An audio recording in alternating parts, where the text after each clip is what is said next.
Yo, what's up guys? Welcome back to Modi Homeboy TV. So, for today's video, ipapakita ko sa inyo itong bagong gawa na 216 with 200 eggs capacity hatcher. Separate po sila na ipapadala natin or in order ng taga Masbate. So, maraming salamat po sa pagtitiwala kay Modi Incubators. So, sa video na to ipapakita ko sa inyo kung paano i-operate, paganahin itong incubator na nasa aking likuran. At para may guide na rin yung mga bumibili sa akin kung ano ba dapat ang itsura ng incubator kapag pagaganahin niya. Pagaganahin nyo na yung setups, yung sa water tanks, at saka yung mga kung paano i-connect lahat. No? So madali lang naman to eh. Parang ano lang, kumbaga plug and play lang. So ano pang hinihintay natin? Let's go! So yun guys, no? Ito lang ating bagong gawang incubator with bagong incubator or bagong Modi Incubators sticker logo. Ayan o. Itsura niya po, no? So una, kapag na-receive nyo na to, is naka-box pa siya, hindi pa na-connected yung mga itong ano, ito. Plug and play lang po ito, no? Hindi hila lang po ito. Tapos, lalagay mo lang siya dyan. Ayan. Pero bago mo sa isaksak sa outlet, kailangan i-connect muna itong mga hose na to. Kasi naka-disconnect po itong mga to pag ma-receive nyo. Bali plug and play lang itong mga to. Isusuksok nyo lang hose dyan. Tapos itong wire na to, isusuksok nyo lang din doon sa nakaabang doon. No? Tapos dito. Tapos ito naman. Ito yung may close and open din siya dito. No? Yan, sara muna natin.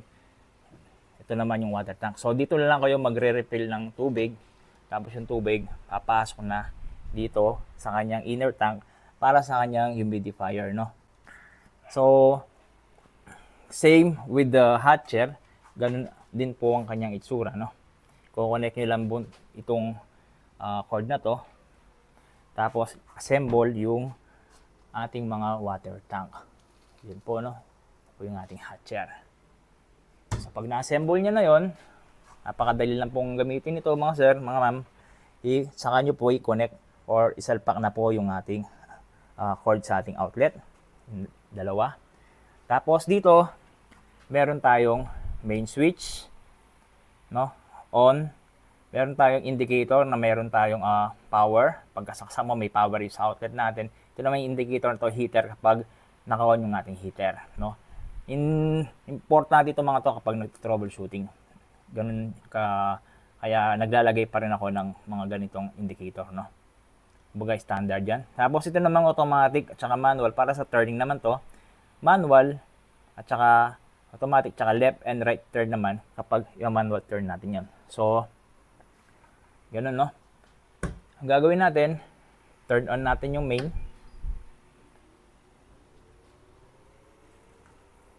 Yun, no?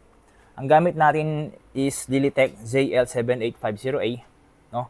So, pansin nyo, nasa 6.4 na siya kasi inano ko na to, tinesting ko na, kaya mainit na siya.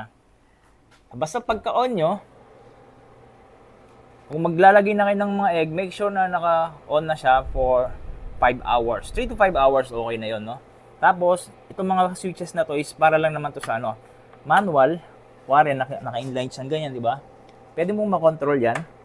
Going to the right. Yan. And then, to the left naman. Yan. Tapos, lagay mo sa gitna kapag gusto mo mag-stop, no? Pag naka-stop na, pwede ka na maglagay ng egg. Like for example, nakapagpainit ka na for 3 hours, pwede mo lang ilagay yung mga egg nyan dyan. Nag-alarm siya. T-low, temperature low, kasi nga nakabukas ang ating ano. Accept natin yung alarm. So, yun, no? For example, nakapaglagay ka na ng egg dyan. Ngayon, after 24 hours, saka mo na ilagay sa automatic. Kumbaga, after 24 hours, hayaan mo munang rest yung egg, no? Kasi, kumbaga, after 24 hours, kailangan mo naman lang mag-settle, no? Kahit hindi mo na sila mag-turn. So, after 24 hours, doon mo na siya ilalagay sa automatic. Yun, no? Yun. Pag nalagay mo na sa automatic yan, automatic na siya magto-turn yung egg tray natin every 2 hours. Una, punta sa left side, mag-stop siya doon dahil sa limit switch. Then after 2 hours, pupunta naman siya sa kabila. So, yun lang po yung ano natin. Ganoon lang siya kadaling operate, no? So, magiging ano nyo nun, after 18 days nilang dito, so, paano bing 18 days, no? So, 2 days is 0 days, no? Day 0, bukas, day 1. Tapos, doon sa day 18, after ng day 18 is day 19, no? So, day 19, saka nyo sila ililipat dito sa hatcher. So, paano naman yung hatcher natin? Yung hatcher natin is same lang din naman, no? Turn on lang natin. Basta pag na-set up mo na lahat, yung mga tangke, turn on mo lang yan. Yan. After 3 to 5 hours na pag preheat, pwede mo lang ilagay yung mga egg natin dyan. Ito, as is na yan kasi wala nang egg turning dito eh. Pagka lagay mo na dyan, dito na ma-hatch yung mga egg, no? So itong ating mga gawa is fully automatic po. Automatic turner, automatic heat, and automatic increase of humidity. So tingnan nyo, humidity is low kasi ang target nating humidity dito is 70%, no? Kaya nagsindi yung ating humidifier. Okay? So, mamamatay yan pag nag-70. Okay?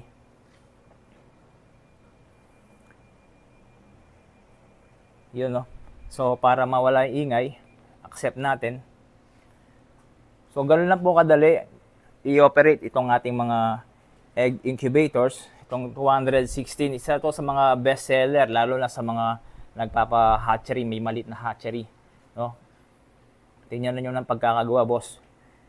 Pulidong pulido.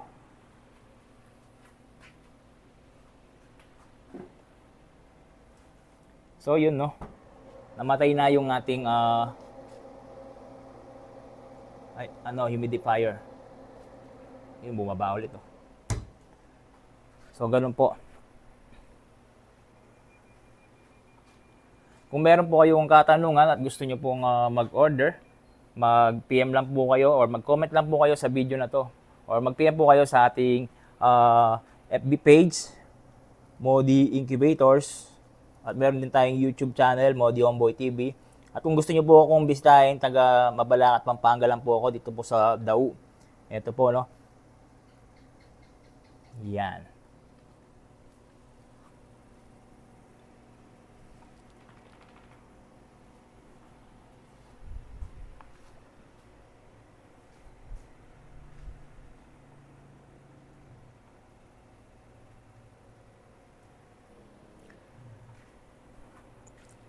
Alala po pala, ang mga specs ng ating incubators is fully automatic na po. Meron tayong auto temperature, auto humidifier, auto turner, and at the same time, both box po, equip po sila ng anti-overheating device po, no? So, ano po yung anti-overheating device na yun?